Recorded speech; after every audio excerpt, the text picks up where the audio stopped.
তাতে এবাৰ আনন্দিত যে আমি 2026 চনৰ 1 ফেব্ৰুৱাৰী তাৰিখে পৰম দয়াল শ্ৰী শ্ৰী ঠাকুৰ অনুকূল চন্দ্ৰৰ শুভ 138তম জন্ম বাৰ্ষিকী আমি পালন কৰিব ওলাইছোঁ। তাৰে লগতে আমাৰ ওদালগুৰি সৎসংগ বিহাৰৰ ৰূপালী জয়ন্তী অৰ্থাৎ মন্দিৰ প্ৰতিষ্ঠাৰ ৰূপালী জয়ন্তী উৎসৱ আমি একেলগে পালন কৰিম আৰু তাৰে প্ৰস্তুতি ইতিমধ্যে আৰম্ভ হৈছে। আজি সেই প্ৰস্তুতিৰে প্ৰথম পৰ্ব হিচাপে আমাৰ ইয়াত লাইখুঁটি স্থাপন কৰা হ'ল। আমাৰ BTCৰ সন্মানীয় ডেপুটি চিফ শ্ৰীযুত ৰিহন দৈমাৰী ছাৰে ইতিমধ্যে এই লাইখুঁটা স্থাপন কৰা কাৰ্যসূচী সম্পাদন কৰিছে। গতিকে ইয়াৰ পিছত বাকী যিখিনি আনুষংগিক প্ৰস্তুতি আছে, যাতে মন্দিৰ সজোৱা হ'ব, ওদালগুৰি মন্দিৰৰ আৰ্হিত মন্দিৰ সজোৱা হ'ব আৰু ৰভাবিলাক বনোৱা হ'ব।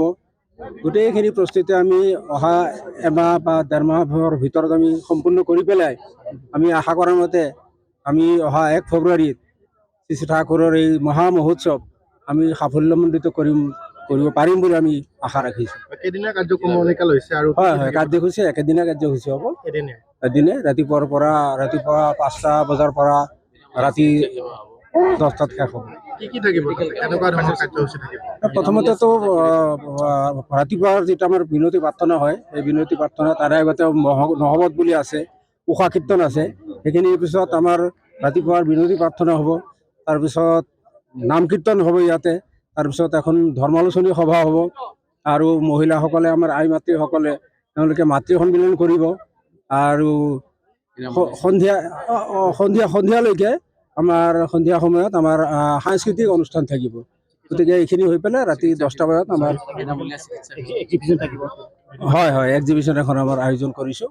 এক্সিবিশ্যন থাকিব আৰু মেডিকেল কেম্পো থাকিব তাতে।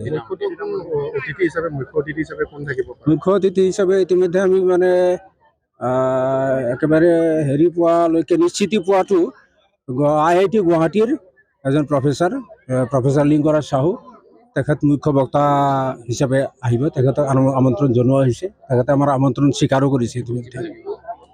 আৰু আন বক্তাসকলো থাকিব। বিশেষকৈ আমি 2-3টা ভাষাত যাতে বক্তৃতা দিয়ে সকলো ৰাইজে বুজিব পৰাকৈ, কাৰণ আমাৰ উদ্দেশ্যটো হ'ল যে ঠাকুৰৰ ভাৱাদৰ্শ মানুহৰ মাজত বিলাই দিয়া। গতিকে সেইখিনি যাতে আমি সাফল্যমণ্ডিত হ'ব পাৰোঁ, আমি সেই চেষ্টা ৰাখিম আৰু সেইকাৰণে আমি অন্ততঃ 2-3টা ভাষাৰ ওপৰত যেন বক্তৃতা ৰাখিব পাৰে তেনেকৈ আমি বক্তা আমি আমন্ত্ৰণ জনাই আহিম। আজি আমাৰ ওদালগুৰি সৎসংগ বিহাৰৰ ৰূপালী জয়ন্তী উদযাপন হ'ব অহা ফেব্ৰুৱাৰী মাহৰ 1 তাৰিখে। আৰু এই এদিনীয়া কাৰ্যসূচীৰ কাৰণে তেওঁলোকে এই ঠাইখন বাছনি কৰিছে। জিলা ভিত্তিত এইটো হ'ব, কাপোৰৰ উৎসৱ হ'ব। গতিকে ইয়াত হাজাৰ ইয়াত মানুহ আহিব। আজি পেণ্ডেল বনাবৰ কাৰণে প্ৰথম লাইখুঁটা আমি ইতিমধ্যে স্থাপন কৰিলোঁ আৰু আমি সকলোকে আহ্বান জনাইছোঁ এই কাৰ্যসূচীৰ কাৰণে যিখিনি কাম কৰিবলগীয়া আছে সকলোৱে সহযোগ কৰক। আমিও আমাৰ ফালৰ পৰা সম্পূৰ্ণ সহায় সহযোগিতা কৰিম, কাৰণ এইটো এটা পবিত্ৰ অনুষ্ঠান ইয়াত হ'ব। তো আশা ৰাখিছোঁ এটা সুন্দৰ ইয়াত কাৰ্যসূচী হ'ব, সেইটো আমি আশা কৰিছোঁ। ইয়াত নালাগে আৰু